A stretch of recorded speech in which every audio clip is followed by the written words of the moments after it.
জ্বালানি প্রতিমন্ত্রীর দায়িত্ব নেবার পর প্রথমবারের মতো নিজ নির্বাচনী এলাকা যশোরে অনিন্দ্য ইসলাম অমিত এ বিষয়ে আরও বিস্তারিত জানতে চাই। আমাদের সঙ্গে যুক্ত আছেন সহকর্মী জাহিদ হাসান।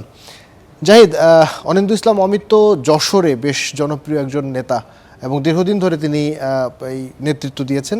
তিনি প্রতিমন্ত্রী হয়েছেন।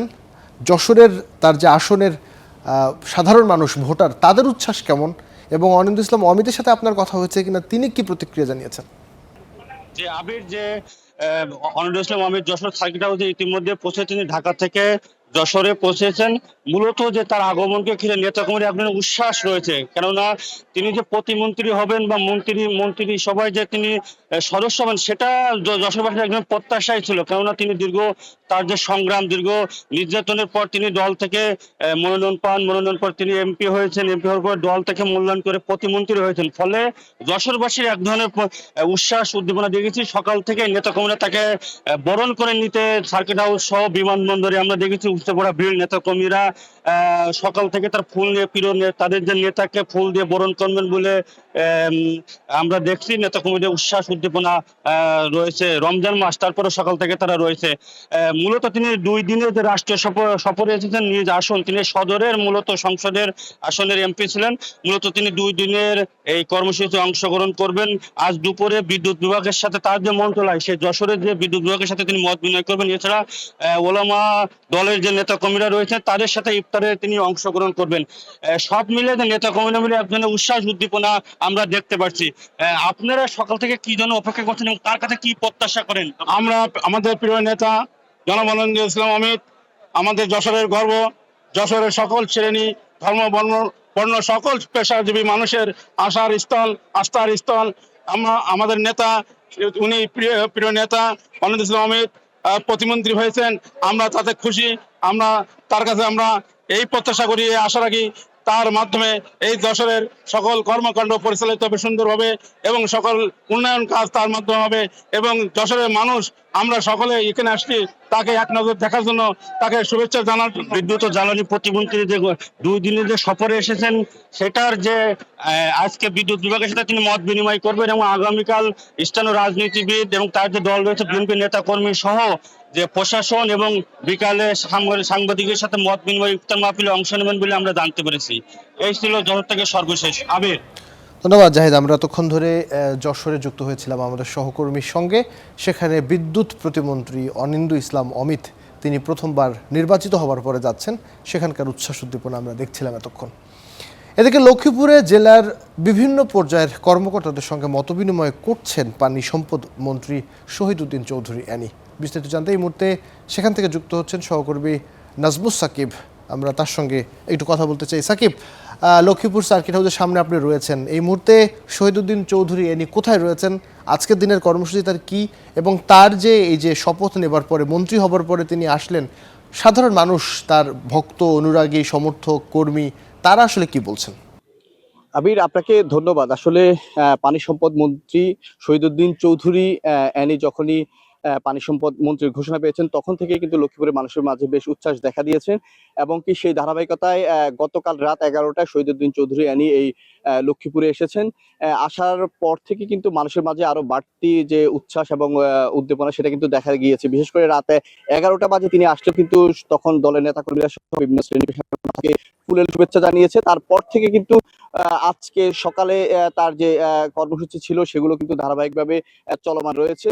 আমরা দেখেছি যে সকাল 10:30টার দিকে তিনি মূলত লক্ষ্মীপুর জেলা প্রশাসনের যারা নেতৃবৃন্দ রয়েছেন এবং কি জেলা প্রশাসনের যে প্রশাসক সহ পুলিশ সুপার সহ যারা রয়েছেন তাদের সাথে একটি মত বিনিময় সভা করেছেন। এর আগে কিন্তু তাকে গার্ড অফ অনার দেওয়া হয়েছে এই লক্ষ্মীপুর যে সার্কিট হাউস রয়েছে সেই সার্কিট হাউসের মধ্যে। এর পরবর্তীতে তিনি কিন্তু সাংবাদিকদের সাথেও কথা বলেছেন। সাংবাদিকদের সাথে কথা বলাকালীন শহীদউদ্দিন চৌধুরী অ্যানি লক্ষ্মীপুরের উন্নয়নের নানা দিক তুলে ধরেন। বিশেষ করে তিনি যে 180 দিনের মধ্যে লক্ষ্মীপুরে যে খাল খননের, সারা বাংলাদেশের মতো লক্ষ্মীপুরে যে খাল খননের একটা বিষয় তিনি সামনে নিয়ে এসেছেন। এবং তিনি বলেছেন যে লক্ষ্মীপুরের গুরুত্বপূর্ণ যে 2টি খাল, ভুলুয়া খাল এবং কি হচ্ছে লক্ষ্মীপুরের আরেকটি খাল রয়েছেন, এই 2টি খাল তিনি দ্রুত খননের কার্যক্রম তিনি হাতে নেবেন।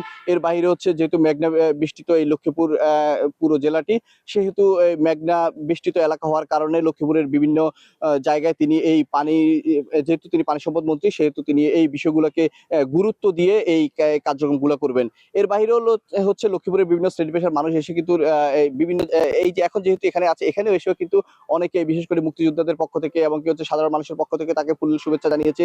আমরা যতটুকু জানতে পেরেছি যে এরপরে শহীদউদ্দিন চৌধুরী আনি লক্ষ্মীপুরের সদর উপজেলার চন্দ্রগঞ্জ থানাধীন একটি স্থানে তিনি সেখানে নামাজ পড়বেন। নামাজ পড়ার পর সেখানে তিনি সন্ধ্যায় একটি মাদ্রাসায় ইফতারের মাহফিল রয়েছেন, সেখানে তিনি অংশগ্রহণ করবেন। এর বাইরে 2 দিনের যেহেতু এই সফরটি তার, সেহেতু আগামীকালকে সকালবেলায় তিনি শহীদ, যেহেতু 21শে ফেব্রুয়ারি, সেহেতু শহীদ মিনারে তিনি পুষ্পস্তবকের মধ্য দিয়ে তিনি কিন্তু তার কাজ, আগামী দিনের কার্যক্রম শুরু করবে। পরবর্তীতে তিনি লক্ষ্মীপুর টাউন হলে তিনি হচ্ছে সাংবাদিকদের সাথে সহ সুধীজনদের সাথে মতবিনিময় সভা করবেন। এভাবে ধারাবাহিকভাবে 2 দিনের কার্যক্রম তার কিন্তু এভাবে শিডিউল করা আছে। এবং কি হচ্ছে আমরা দেখতে পাচ্ছি যে লক্ষ্মীপুরের মানুষ তাকে নিয়ে বেশ উচ্ছ্বাসিত, এবং কি হচ্ছে এই 2 দিন পর্যায়ক্রমে হচ্ছে তিনি তার কার্যক্রমগুলো পরিচালনা করবেন। আমরাও ধারাবাহিকভাবে আপনাদেরকে সবগুলো বিষয় জানানোর চেষ্টা করব। এই ছিল লক্ষ্মীপুর থেকে এখন পর্যন্ত আমার কাছে আবির। জি, ধন্যবাদ সাকিব, আপনাকে ধন্যবাদ। আমরা এতক্ষণ লক্ষ্মীপুরে ছিলাম। পানি সম্পদ মন্ত্রী শহীদউদ্দিন চৌধুরী অ্যানি তিনি সেখানে গিয়েছেন তার নিজ এলাকায়, সেখান থেকে আমরা সবশেষ খবর জানছিলাম। এদিকে সিলেট সার্কিট হাউসে সভা করছেন বাণিজ্য মন্ত্রী খন্দকার আব্দুল মুক্তাদির। এই মুহূর্তে সেখানে আছেন সহকর্মী ইয়াহিয়া মারুফ, তার সঙ্গে সরাসরি যুক্ত হচ্ছি। মারুফ, এই মুহূর্তে কি সভা চলছে এবং সেখানে কি ধরনের আলোচনা হবে বলে আপনি যদি জানতে পেরে থাকেন তাহলে জানাবেন, এবং তার অর্থমন্ত্রীর যে সফর, সেই সফর ঘিরে সাধারণ মানুষের মধ্যে প্রতিক্রিয়া কি, তিনি আসলে কি মেসেজ দিতে চান, কি বার্তা দিতে চান? আবির, অর্থমন্ত্রী নয়, ইনি হচ্ছেন বাণিজ্য, পাট ও বাণিজ্য, বস্ত্র এবং বাণিজ্য মন্ত্রী খন্দকার আব্দুল মুক্তাদির। তিনি মন্ত্রী হওয়ার পর আজকেই প্রথম সিলেটে এসেছেন এবং সকাল 8টা 20 মিনিটে ইউএস বাংলার একটি ফ্লাইটে সিলেট উসমানী বিমানবন্দরে এসে পৌঁছান এবং সেখান থেকে সোজা তিনি সিলেট সার্কিট হাউসে চলে এসেছেন। এখানে তার নির্বাচনী এলাকা এবং সিলেটের নেতাকর্মী, দলীয় নেতাকর্মী এবং জনগণের সাথে মতবিনিময় করছেন। নেতাকর্মীরা এবং নির্বাচনী এলাকার জনগণ তাকে ফুলের শুভেচ্ছা জানাচ্ছেন এবং তাদের সাথে কুশল বিনিময় করছেন। আজকে শুক্রবার জুমার নামাজ হযরত শাহজালাল রহমতুল্লাহ আলাইহির দরগাহে মসজিদে তিনি জুমার নামাজ আদায় করবেন এবং এর পরপরই শাহপরান এবং গাজী বুরহানুদ্দিনের মাজার জিয়ারত করবেন। তারপর এলাকার নির্বাচনী এলাকার মানুষের সাথে কুশল বিনিময় করবেন। আজকে সিলেটের দক্ষিণ সুরমা উপজেলা বিএনপির ইফতার মাহফিল রয়েছে, সেই ইফতার মাহফিলে নতুন বাণিজ্য মন্ত্রী যোগ দিবেন এবং একই সাথে সিলেটে কিন্তু আরেকজন মন্ত্রী রয়েছেন, প্রবাসী কল্যাণ ও বৈদেশিক কর্মসংস্থান মন্ত্রী আরিফুল হক চৌধুরী, তিনিও সেই ইফতার মাহফিলে যোগ দেওয়ার কথা রয়েছে। জুমার নামাজেও 2 মন্ত্রী একই মসজিদে জুমার নামাজ আদায় করার কথা রয়েছে। সকালে এয়ারপোর্টে আমাদের সাথে বাণিজ্য মন্ত্রী যেটি জানিয়েছেন যে তারা একটি এমন রমজান মাসের সামনে এসে, রমজান মাসের একদিন আগেই দায়িত্বটা নিয়েছেন এবং সেই কারণে রমজান মাসকে কেন্দ্র করে তাদের আসলে কিছুই করার ছিল না। তবুও সরকারের হাতে যে মজুদ রয়েছে ভোগ্যপণ্য, খাদ্যদ্রব্য, সেগুলোর কারণে কোনো ধরনের সংকট তৈরি হবে না বলে মন্ত্রী আমাদেরকে জানিয়েছেন এবং তারা ব্যবসা এবং বিনিয়োগের পরিবেশ তৈরির জন্য কাজ করছেন। এছাড়াও তিনি যেটি বলেছেন যে সিলেটের তার নির্বাচনী ইশতেহারও ছিল যে সিলেটে, বিশেষ করে তার নির্বাচনী এলাকা এবং সিলেট অঞ্চলে কর্মসংস্থান সৃষ্টির নিয়ে কাজ করবেন। সেই বিষয়গুলো তিনি নেতাকর্মী এবং সাংবাদিকদেরকে এয়ারপোর্টেও জানিয়েছিলেন। আবির, এই ছিল আমার কাছে সিলেট থেকে সবশেষ। ধন্যবাদ মুক্তাদির।